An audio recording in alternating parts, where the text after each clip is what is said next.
अपना चैनल। तो ब्रेक के बाद एक बार फिर आपके अपने शो गुड इवनिंग इंडिया में मैं नमिता आपका स्वागत करती हूं। दोस्तों, हमारे देश को अगर आगे बढ़ाना है ना, तो कहते हैं कि यूथ उसमें बहुत इंपॉर्टेंट रोल प्ले करता है। हमारे देश का जो युवा है उसमें इतनी एनर्जी है, इतनी पावर है कि वो जो चाहे कर सकता है, जो चाहे वो अचीव कर सकता है। इतना हुनर है उसके अंदर। लेकिन उस हुनर को किस तरह से हम गाइड करें, कैसे हम उसे पॉलिश करें, कैसे हम उनको मोटिवेट करें और नए भारत की एक नई तस्वीर उनको दिखाएं। क्योंकि कहीं ना कहीं ओपिनियनिस्टिक वो ज्यादा है, प्रैक्टिकलिटी क्या है वो उन्हें कैसे समझाया जाए। आज हम इसी बारे में बात करेंगे। हमारे साथ हमारे यूथ गाइड यानी हमारे मोटिवेटर मौजूद हैं, मिस्टर कपिल पाठक। उनका स्वागत करते हैं। सबसे पहले welcome to the show sir.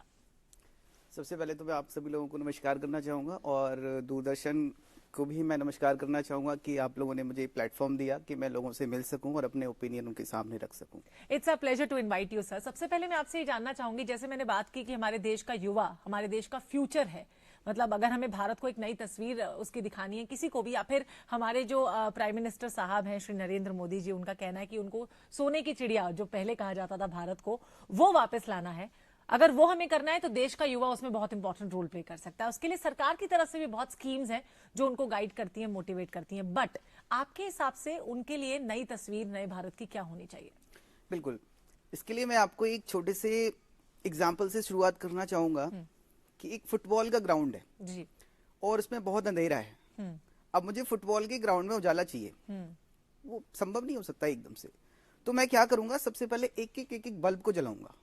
जैसे से एक बल्ब जलता जाएगा ऑटोमेटिकली पूरे ग्राउंड में उजाला हो जाएगा। तो उसी तरह से हमारा जो कंट्री है, हमारा जो इंडिया है, भारत जिसको कहते हैं, वो एक ग्राउंड है और एक युवा इसमें एक बल्ब की तरह है। बिल्कुल सही। तो जब तक हम एक बल्ब को नहीं जलाएंगे, जब तक हम एक युवा को जागृत नहीं करेंगे, तब तक वो पॉसिबल नहीं हो पाएगा। इससे पहले मैं सुन रहा था कि आप यूनिफाइड इंडिया की बात कर रहे थे।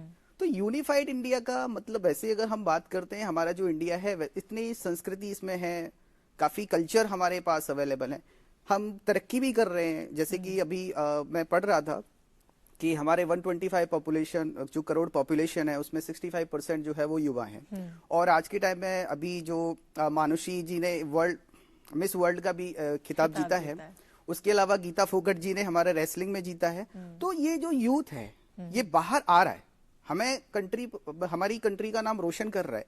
लेकिन कहीं ना कहीं एक जो चीज है वो, जैसे अभी आपने बोला कि गाइडेंस नहीं मिल पाता प्रॉपर, सही गाइडेंस, तो सही गाइडेंस नहीं मिल पाता। तो गाइडेंस के लिए सबसे बड़ी बात ये होती है कि उसके सबसे पहले उसको ये समझना होगा, सबसे पहले उसको अपने अंदर ये एहसास महसूस करना होगा कि मैं कर सकता हूं या मैं कर सकती हूं।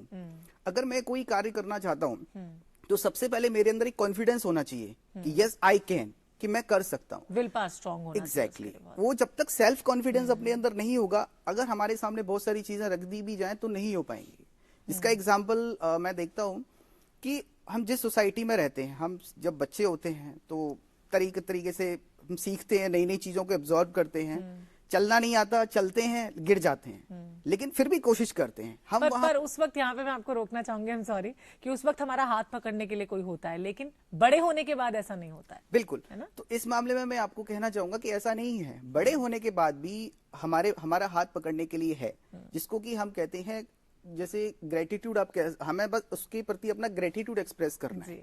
जिसने पूरी यूनिवर्स को बनाया है, जो पूरी गैलेक्सी को कंट्रोल करता है, तो कहीं ना कहीं हमें भी कंट्रोल करता है। तो उसके लिए रामचरितमानस में एक कहा गया है कि नर तन भव बारिधि कहूं बेरो, सन्मुख मरुत अनुग्रह मेरो।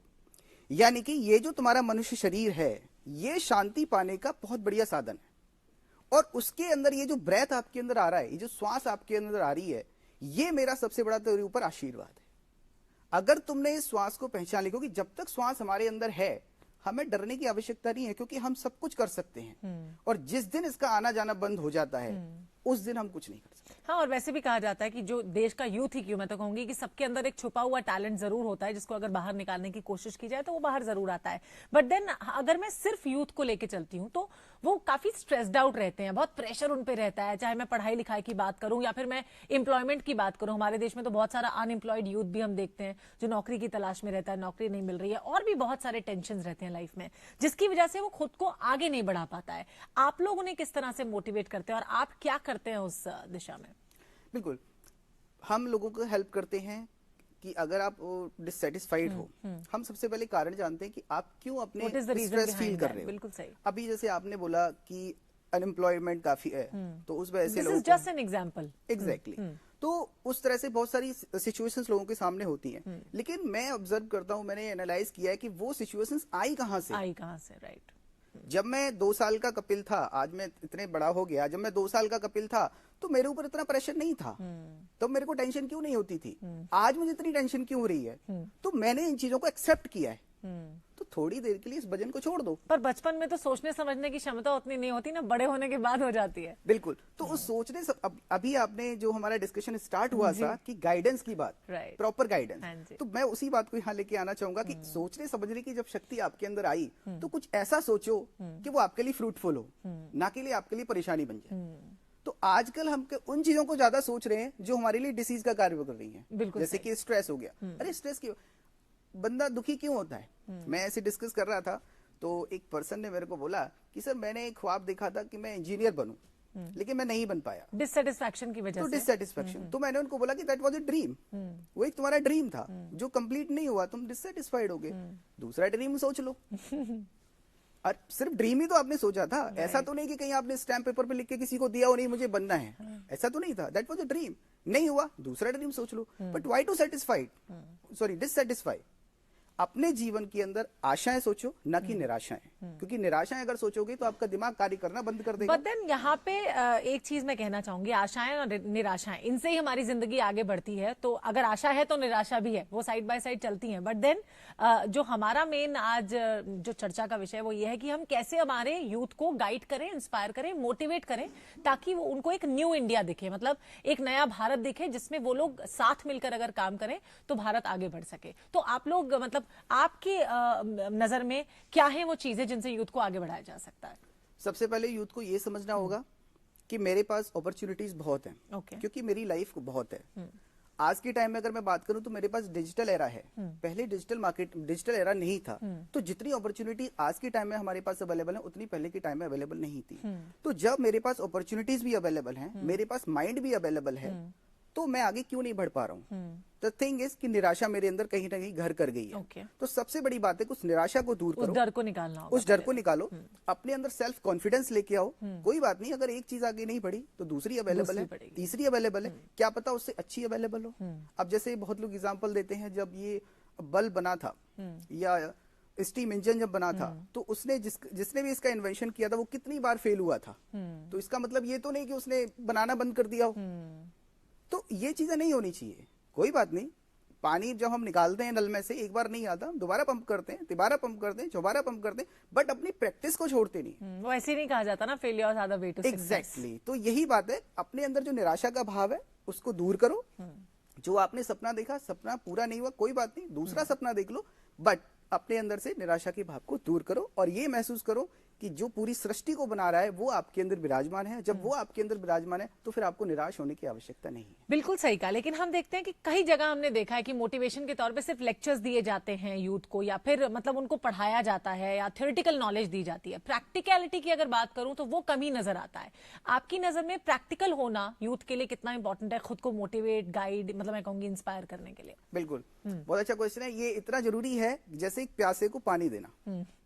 अगर मुझे प्यास लगी है और अगर आप मुझे पानी दे रहे हो तो वो मेरी प्यास बुझाएगा, वो मेरे लिए प्रैक्टिकल है। ना कि आप मुझे पानी के बारे में लेक्चर दे रहे हो, पानी की पिक्चर दिखा रहे हो, वो थोड़ी देर के लिए मेरा ध्यान सही रहेगा उन पर, लेकिन अल्टीमेट मैं फिर डिससेटिस्फाइड हो जाऊंगा, मैं फिर वही फील करूंगा। एग्जैक्टली। तो मेन बात होती है कि जब तक हमें असली शांति का अनुभव नहीं होगा तब तक कितने भी लेक्चर दे लो, कितने भी मोटिवेशनल स्पीचेस कर लो, कितने भी सेमिनार कर लो, वो सब वही के वही है। जिस प्रकार आप एग्जाम्पल में आपको देना चाहूंगा कि आज से 50 इयर्स पहले आप देखो कितने टेम्पल्स थे इंडिया, कितने टेम्पल थे? बहुत कम थे। कितने प्रवचन देने वाले थे? बहुत कम। और आज के टाइम में देखो हर घर में टेम्पल है, हर घर में प्रवचन देने वाले हैं। लेकिन कंपेयर करना उसके बाद भी पहले लोग कितने शांत थे और आज लोग कितने शांत थे। अशांति बढ़ गई। एग्जैक्टली जब भगवान बढ़ गया, टेम्पल बढ़ गए, प्रवचन देने वाले बढ़ गए, तो फिर कहां से शांति आ गई? यहाँ इसका मेरे पास एक जवाब है कि मतलब लोग इतने बिजी व्यस्त हो गए ना अपने कामों में, मुझे लगता है कि टाइम नहीं है उनके पास इन सब चीजों की तरफ मतलब बढ़ के देखने का, इसीलिए मन में उनके एक डिससेटिस्फैक्शन रहता है या फिर उनको खुशी नहीं रहती है। तो ये जो टाइम को मैनेज नहीं कर पा रहे हैं वो कैसे मैनेज करें ताकि वो इससे मोटिवेट हो सके और एक नया भारत उन सबको मिल सके। बिल्कुल, टाइम के लिए मैं आपको एक छोटा सा एग्जांपल देना चाहूंगा कि एक बार क्या एक ऐसे होता है कि मैंने मतलब मगरमच्छ है। थोड़ा ब्रीफली एग्जांपल बिल्कुल, मैं आपको छोटा एग्जांपल दे रहा हूँ क्योंकि समय का बहुत ही वो है। तो एक मगरमच्छ है, उसने मेरा पैर पकड़ा हुआ है और मैं चीख चीख के कह रहा हूँ देखो मैंने मगरमच्छ को दबा रखा है, मैंने मगर, तो ये कौन विश्वास करेगा इस बात कि मैं कितना सच हूं? तो टाइम आपका गुलाम नहीं है, आप टाइम के गुलाम हो। तो ये जो कहना कि समय नहीं है, ये आपकी बेवकूफी है। यानी क्योंकि जब समय निकल जाएगा तो आप हाथ मलते रह जाओगे, फिर आप कुछ नहीं कर पाओगे। बिल्कुल, तो ये जो समय जा रहा है ना एक एक क्षण का, जिसमें आप एंजॉय कर सकते हो, वो आप छोड़ रहे हो।